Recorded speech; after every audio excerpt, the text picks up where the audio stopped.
Post-disaster recovery is a challenge for many African countries marked over the last 5 decades by as many as 2,000 natural disasters and other health crises. Flooding, landslides, droughts, sea leveling, earthquakes, and other significant natural disasters often result in further weakening a continent already scared by armed conflict and poverty. To cope with natural disaster threats with accuracy, nearly 100 representatives of the UNDP, the United Nations Development Programme, based in Africa, reflected on the issue of post-disaster recovery during a 2-day workshop co-organized with the government of Japan in Dakar, the Senegalese capital. Before updating the responses to disasters, risk and disasters themselves, which are reflected in a post-disaster recovery system, the experts made a census of the losses facing Africa. À travers notre expérience, il y a les risques d'inondation, il y a les risques de Through our experiences, there is a risk of floods, there is a risk of drought, and I think these two of the main factors affecting Africa. There was the Ebola situation that affected West Africa a lot, and our first key message is that there will be no sustainable development, there will be no achieving sustainable development goals without taking charge of natural disaster risk reduction issues. De réduction de risque de catastrophes naturelles. The impact of natural and man-made disasters, both human and economic and infrastructural, is so overwhelming that the UNDP and other international agencies have identified the issue as a security priority. Le développement ne se fait pas du jour au lendemain, donc c'est un investissement à long terme. On essaie de renforcer. Development does not happen overnight. It is a long-term investment, and we are trying to build capacity. Yesterday, colleagues said that in Guinea, for example, there were cases of measles in a village, and people managed to control it quickly, whereas this was not the case with respect to Ebola. These are the kinds of actions that we are doing, but concrete actions, starting with building the resilience of communities so that people can react very quickly before the situation goes beyond.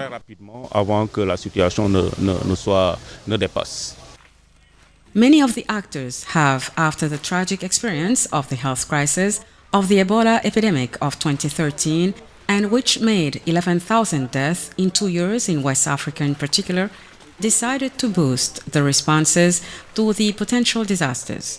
On the subject of the Ebola health crisis, which has truly been a case study, the entire state resilience system and the support of their partners have been severely tested. Since a post-disaster recovery process has actually started in Liberia, where almost everything has collapsed. Today, the country that has paid the highest price for the Ebola epidemic is seeing its economy turning red.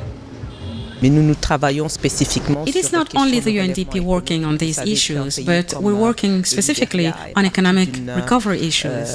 A country like Liberia, as you know, went from a 14% growth rate before the crisis to a rate of minus 7% of economic growth. This is significant enough. This means that there is a loss of 21 points in terms of growth rate, and this has an impact not only on growth, but especially, more importantly, on the well-being of the population, on the purchasing power of the population, on the very stability of the country by extension of the region.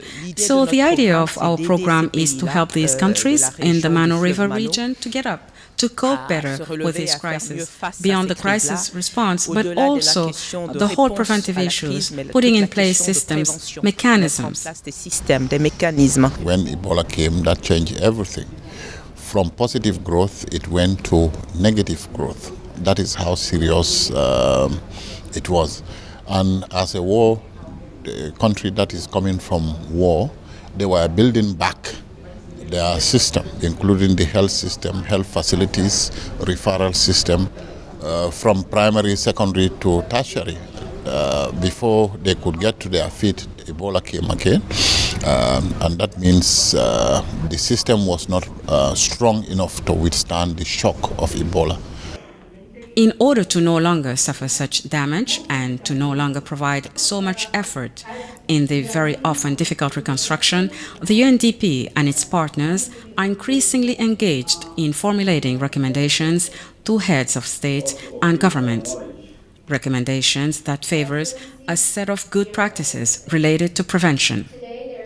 Now we have realized that there is need to build on also preventive, measures, so that we can contribute to actually the prevention of these disasters. So those kind of the support in those areas, including now the strengthening of the analytical capacities of the governments themselves, to allow them to understand the underlying causes of natural disasters, and then build in the policy. So we also provide the policy, support, and of course the institutional capacity building, so that they can not only respond on time to the disasters, but then they're also able to prevent as much as possible. These prevention plans very often require major funding from states and their partners. It is in this context that Japan, which knows the question of post-disasters recovery for having itself faced tsunamis and earthquakes many times in its history, accompanies the African states weakened or threatened by disasters or natural crises. Depends on the countries, and of course you have more than 50 countries in African continent. And bilaterally, of course, we had technical assistance and the young volunteers assistance and other projects. And so bilaterally. And through the international organizations come to UNDP. Of course, in total, we cooperate with the headquarters of the UNDP, but with the regional office and the country office, we have several another form of the assistance, as I said, the technical assistance and the financial assistance and other projects. So we'd like to continue our support to the development of Africa. Once recovery plans and funding have been completed, it is up to disaster experts to implement education and training procedures for the benefit of people themselves. We have been discussing on how to better plan for recovery. I think this is something which is very new. We heard different governments speaking about this, how to integrate this into the national policies, financing mechanisms for recovery efforts. Those are really what I would say are new. They are still on a small scale. I think the next challenge is to really how to scale this up and to really reach, as I say, a larger scale to really make sure that this is going to become more broadly accepted. I think this is really something that we discussed and which is very important. The Dakar workshop, which mobilized experts from all over Africa and beyond, allowed us to take stock of the situation for certain countries that were hit hard by disaster or crisis. They established a new mapping of disaster threats and, on the other hand, set up new emergency procedures. Les Comores, c'est un archipel. The Comores is an archipelago, so we're exposed to floods, periodic cyclones, landslides. We have an active volcano, and it is also a vulnerable country exposed to the risk of disasters. But fortunately, there is national awareness regarding these factors, and today we are taking the measure of the risk management process, planning at the national level, but also at the level of the local communities. Since we now have municipalities, we also have island entities. So all this is well thought out at the level of local and national planning. Every year, we get major devastating hurricanes, and you would have seen in 2017 some of the hurricanes that completely destroyed some of the Caribbean islands. So this is a major one. We have a lot of flooding. It's not so much problems with drought as you have in Africa, so it's mostly the tropical hurricanes and the flooding. And UNDP, in pretty much every country, every developing country in which we work, we are engaged in disaster risk reduction. So helping countries to prepare for disasters because they're coming.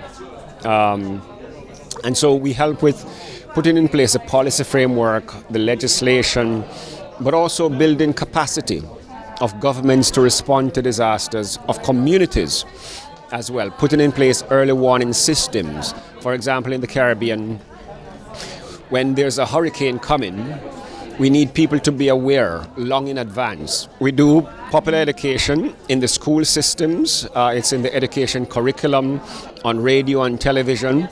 But we also put radios and cellular phones in communities, and we inform them in advance. And there are people who go out from the government to inform communities to relocate, especially communities that may be in coastal areas close to where the hurricanes will hit. And it's similar to what we do here as well in Africa. Early warning systems are critical. In order to equip the actors in the field with an experience similar to that of Jamaica or Japan, the UNDP has, just after the conclusions of the experts, carried out a practical training. The lessons learned from the implementation of our program clearly show that people must be at the center of the response. The answers must be based on the needs of the people, so there are bottom-up participatory approaches that go back to the top and not the other way around. It is therefore really a question of putting people at the heart of these local development plans, of these local humanitarian responses, so as to be able to provide an appropriate solution to their needs. If for this meeting the reflections were the most related to the reconstruction of the states following natural disasters, often unpredictable, the panelists took the opportunity to mention the fragility of many African states related to armed conflict, insecurity, as well as poor governance. The 2016 World Bank report estimates that there were nearly 12 million displaced people in sub-Saharan Africa due to conflict.